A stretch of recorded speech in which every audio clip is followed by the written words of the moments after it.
Oh, hi, teens.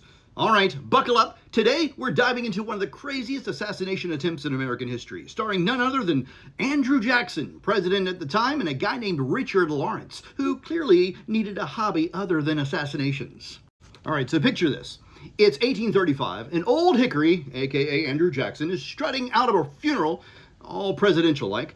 Now, Andrew Jackson was a bit of a character, vetoing bills left and right, making enemies in Congress, and generally being a fiery force to reckon with. So naturally, someone out there thought, hey, let's off this guy. And enter Richard Lawrence, a painter by trade, and apparently a terrible shot. Lawrence jumps out with a Derringer pistol and goes bang! Or at least he tries to. The gun misfires.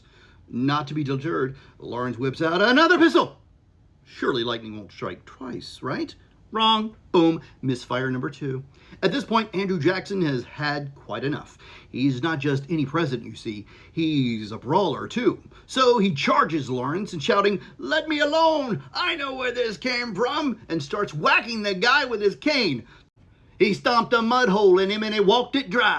Meanwhile, Lieutenant Thomas Gedney and Congressman Davy Crockett, yep, that Davy Crockett, swoop in, wrestle Lawrence to the ground, and whisk Jackson away to safety. And now get this. When they checked Lawrence's pistols later, they found both were loaded perfectly fine. They could shoot through an inch of wood at 30 feet without a hitch. The odds of both guns misfiring?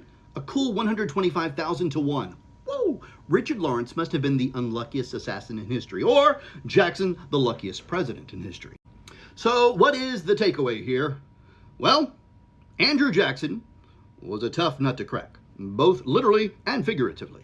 And Richard Lawrence, well, maybe he should have stuck to painting or at least practice shooting before taking on the most ornery president in American history.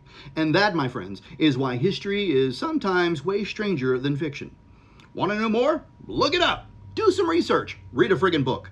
Stay curious, my little historians. You stay curious. Until the next time you hear me say...